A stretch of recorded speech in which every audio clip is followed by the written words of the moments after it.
دوستو channel subscribe like اور share فرمائیں، شکریہ۔ بسم اللہ الرحمن الرحیم، الحمدللہ رب العالمین والصلاة والسلام علی خاتم النبیین پاک وعوس محمد منشا۔ السلام علیکم، کیسے ہیں جناب؟ آج کچھ دنوں کے بعد موسٹ پروبیبلی ایک ہفتے سے بھی زیادہ غیر حاضری کے بعد آپ کی خدمت میں پھر حاضر ہوں۔ تو آج بات کرتے ہیں کہ زرداری صاحب نے آخر یہ جو منہ پر کالک ملی پی ڈی ایم کو چھرا گھونپا،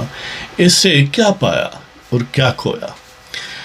آپ کو یاد ہوگا کہ یعنی آپ کے علم میں ہوگا، میرا کہنے کا یہ مطلب ہے کہ حضرت عیسیٰ علیہ السلام کو جب رومنوں نے کچھ لوگوں کی انسٹیگیشن پر گرفتار کرنا چاہا تو ان کے مبینہ طور پر ایک ہماری جو جوڈاس اسکیریٹ تھے وہ گویا کہتے ہیں مبینہ طور پر کہ وہ 30 سلور جو کرنسی یونٹ تھے اس وقت، یعنی دوسرے لفظوں میں چاندی کا جو دینار تھا، یا اس کو آپ درم کہہ لیں، تب دینار چاندی کا بھی ہوتا تھا، سونے کا بھی ہوتا تھا رومنوں کے دور میں۔ تو بہرحال کہتے ہیں کہ اس نے 30 چاندی کے دینار لیے یا کرنسی یونٹ لیے، اور جو یعنی اپنے ان کے، اور ظاہر ہے سب مسلمانوں کے بھی ہیں کہ پیغمبر یا رسول جناب حضرت عیسیٰ علیہ السلام کے ویئر اباؤٹس کا وہ جاسوسی کر دی، بتا دیا، راز فاش کر دیا، اور اس کے بدلے میں وہ مبینہ طور پر پائے۔ اب ایک عام آدمی جب سوچتا ہے کہ اتنی ڈیپ اٹیچمنٹ کسی شخصیت کے ساتھ ہو یا کسی کاز کے ساتھ ہو تو یہ پرائس بڑی تھوڑی ہے جی، لیکن عام طور پر جو شالو نظر رکھتے ہیں وہ اس امیڈیٹ گینز کو بعض اوقات بڑا سمجھتے ہیں، اور لانگ ٹرم اس کے کنسیکوینسز یا بہت آئیڈیل جو اعلیٰ و عرفہ چیز ہے لیکن فی الحال گرفت میں نہیں ہے، اس کو انڈر ایسٹیمیٹ کرتے ہیں یا نیگلیکٹ کرتے ہیں، یا ان کا جو مائنڈ ہے وہ کنسیو ہی نہیں کرتا اس کو پراپر اس کی ڈائمینشنز میں، اس کے سیاق و سباق میں۔ اس طرح زرداری صاحب، یعنی ہم یہ نہیں کہہ سکتے کہ ان سے کوئی مشابہت ہے اس واقعے سے، ایک آئیڈیا یعنی دے رہا تھا کہ لوگ کتنی بڑی چیز کو بہت چھوٹی چیز پر بھی بعض اوقات قربان کرتے نظر آتے ہیں۔ اب زرداری صاحب بڑے زیرک آدمی، زیرک اس حوالے سے کہ یہ نہیں ہے کہ ان کو کبھی، یعنی زرداری صاحب کی شخصیت جو ہے وہ کوئی ایسی اعلیٰ و عرفہ نظریات سے موٹیویٹ نہیں ہوتی، وہ اس علق کے آدمی ہیں جو ہمیشہ ویلنگ اینڈ ڈیلنگ اور سودے بازی یا سوداگری کرنے کے خواہاں ہیں، اور یہ بھی ہے کہ وہ کوئی نیچرلی گرون لیڈر نہیں ہے، نہ ہی کوئی اس طرح جو ایک نیچرل انداز میں وسیٹیوڈس آف ٹائم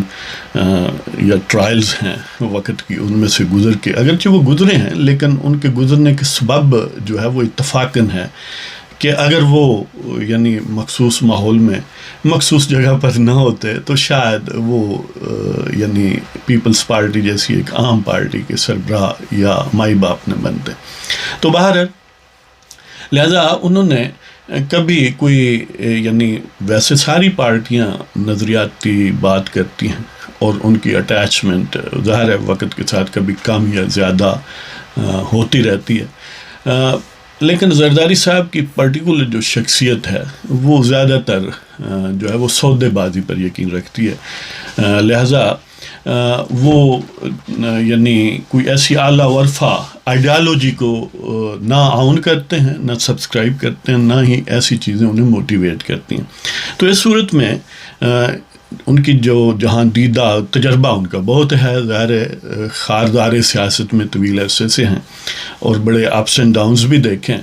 تو اس والے سے وہ اتنی چھوٹی سی چیز بظاہر لگتا ہے نا کہ یوسف زئی گیلانی کو سینٹ میں اپوزیشن لیڈر بنانا امیڈیٹ گین تو یہی تھا نا کہ یہ اتنی چھوٹی سی قیمت لے کر کیا وہ یعنی بدنامی اور گویا ایک faithlessness P D M کی حد تک اس کو کیسے انہوں نے ہضم کر لیا۔ یہ ایک سمجھ لیں کہ ان کے نزدیک، یعنی ان کی جو بظاہر صورت نظر آتی ہے، ایک گویا ان کے گیمز کی شروعات ہے، یہ اس کا دیا باچہ ہے، یہ پری فیس ہے۔ پلاننگ ان کی حد تک یہ ہے کہ وہ کیونکہ بڑے علیل ہیں، اللہ تعالیٰ انہیں عمر خضر عطا کرے، ہم دعا گو ہیں کہ اللہ تعالیٰ انہیں بھی صحت دے، باقی بھی جو پاکستان کے لیڈران ہیں انہیں صحت دے، انکلوڈنگ خان صاحب بھی. تو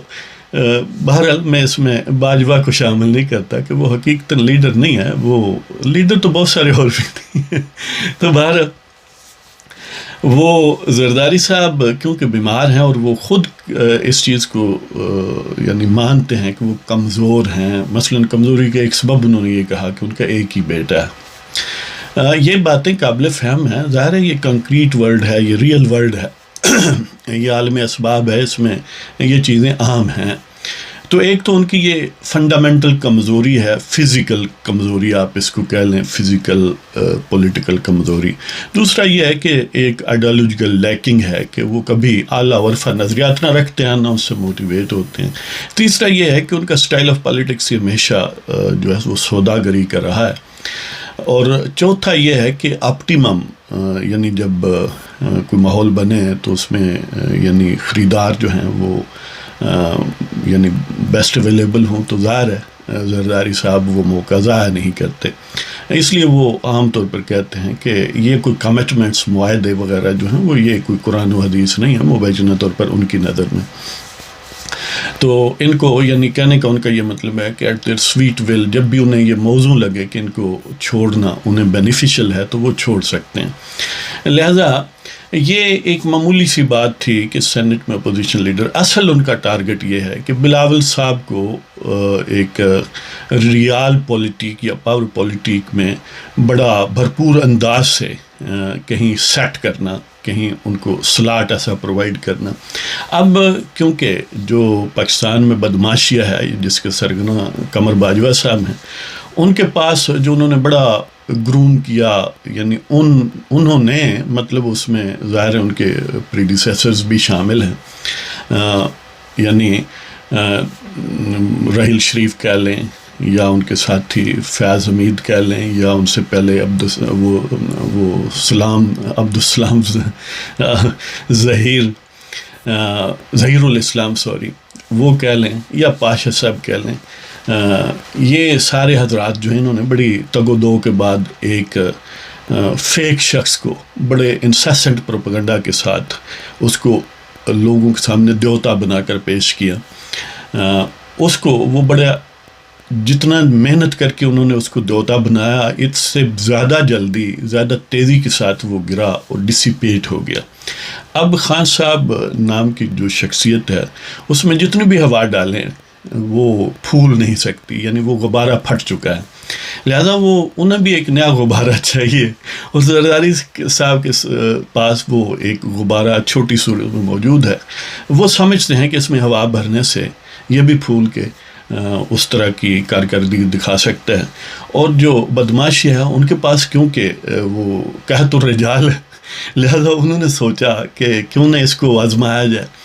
تو یہ الگ بات ہے کہ کل کیونکہ وہ فکل مائنڈڈ ہیں، وہ ہمیشہ اپنا پلان بدل سکتے ہیں حالات کے مطابق، کہ باقی چیزیں وہ سمجھتے ہیں ڈسپوزیبل ہیں، انکلوڈنگ پاکستان یا پاکستان کے عوام. صرف ان کا اپنا مفاد یونیک ہے اور پرائم ہے، اور وہ ایسا ہے کہ جس پر وہ سمجھتے ہیں کہ ملک کو قربان کیا جا سکتا ہے. تو کل یہ الگ بات ہے کہ یہ امید بر نہ آئے جو زرداری صاحب کو ہے کہ بلاول صاحب جو ہیں انہیں اقتدار میں بڑی اہم پوزیشن یعنی پرائم منسٹریل، بے شک سیریمونیل سینس میں ہی ہو، حقیقت جیسے اب ہے کہ بدماشیہ کے سرگنا کے پاس ہو، لیکن بلاول صاحب کا نام تو ہوگا، یہ تو لکھ دیا جائے گا نا کہ وہ پرائم منسٹر آئے. اور ان کے ساتھ ANP نے بھی تھوڑی امید لگائی ہے کہ وہ سابق کیونکہ پختونخوا میں خیبر پختونخوا میں حکمران جماعت ہے، وہ سمجھتے ہیں کہ اس پلڑے میں جانے سے ان کا بھی ان کی دہاڑی بھی لگ سکتی.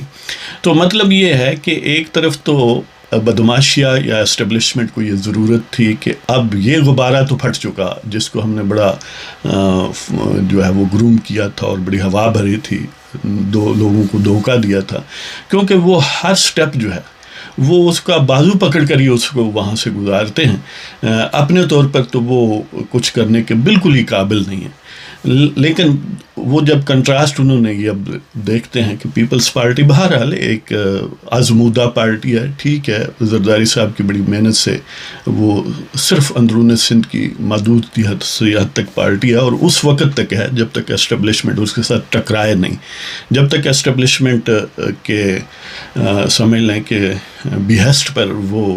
چلاتے ہیں معاملات، اس وقت تک وہ ہے. جب اس سے ٹکرا جائیں گے جیسے میاں صاحب ٹکرائے ہوئے ہیں، تو پھر پیپلز پارٹی جو اس وقت موجود ہے وہ ڈسیپیٹ ہو سکتی ہے. زرداری صاحب کو اس کا احساس ہے. یہی وجہ ہے کہ وہ کہتے تو ہیں ایک بیٹا ہے، لیکن اس کے ساتھ یہ بھی بات ہے کہ بیٹا تو ایک ہے، ساتھ پارٹی بھی لنگڑی لولی ہے. لہٰذا اب یہ تینوں حضرات اپنے اپنے مفاد میں گویا یہ جوا کھیل رہے ہیں. دیکھتے ہیں کون کس کو داؤ لگاتا ہے اور الٹیمیٹلی کون کامیاب ہوتا ہے. اس لیے کہ بہت سارے معاملات جو ہیں وہ بندہ وہ کہتے ہیں نا کہ مین پرپوزز گاڈ ڈسپوزز، کہ بندہ کچھ سوچتا ہے اللہ تعالیٰ کچھ کرتا ہے. تو بہرحال پی ڈی ایم اور اپوزیشن کی سیاست میں چھرا گھونپنے کے باوجود وہ سروائیو کرے گی. اس ادھار پر زرداری صاحب نے یہ واردات کی ہے کہ شاید کل اس کا پرافٹ ملے. جب یہ جو ٹائٹینک ہے خان صاحب کا ڈوبے تو ان کا ایک نیا ٹائٹینک کریٹ کیا جائے. تو دیکھتے ہیں کہ اس بحر کی تہہ سے کیا اچھلتا ہے، یعنی کیا بدماشیہ کی پلاننگ کامیاب ہوتی ہے، بدماشیہ چھوڑتے ہیں زرداری کو ڈبوتے ہیں، یا زرداری ان کو ڈبوتا ہے، یا یہ بیل جو ہے وہ منڈے چڑھتی ہے، یہ کشتی کنارے لگتی ہے. اس لیے کہ بہرحال اپوزیشن حقیقی جو ہے وہ پاپولر اپوزیشن ہے. مولانا فضل الرحمان دامت برکاتہم عالیہ، میاں محمد نواز شریف اور مریم نواز اور ان کے جو بھی باقی رفقا ہیں. یہ بھی دوستوں کو ذہن میں رہے کہ بعض اوقات آپ سنتے ہیں 8 پارٹیاں باقی رہ گئی ہیں، یہ 2 پارٹیز یعنی اے این پی اور Peoples Party P D M سے نکلنے کے بعد بعض اوقات وہ سمجھتے ہیں 5 رہ گئی. اصل میں یہ ہے کہ ویسے تعداد تو 8 پارٹیاں ہی ہیں پی ڈی ایم میں، لیکن سینٹ میں جن کی نمائندگی ہے وہ 5 ہیں، اس لیے بعض اوقات کنفیوژن ہوتا ہے. تو بہرحال یہ اس کے بعد ایک نظم بڑی زبردست اسی حوالے سے آپ کی خدمت پہ پیش کروں گا، وہ ضرور سنیے گا. اس لیے کہ بہت ساری چیزیں ہیں جو احساس میں ڈھلتی ہیں، جو احساس ٹرانسفر ہوتا ہے دوستوں کے ساتھ جب گفتگو شنید کی جاتی ہے، اور وہ احساس جتنا اشعار میں بہتر انداز میں پہنچتا ہے اتنا شاید ویسے بات کرنے سے، یعنی اس کا ایک ٹیسٹ علیحدہ ہے. ظاہر ہے بعض اوقات ویسے بات کرنا زیادہ مؤثر ہے اور بعض اوقات جو شعر و سخن ہے وہ. تو بہرحال آپ سے اجازت لیتا ہوں جناب، اللہ نگہبان.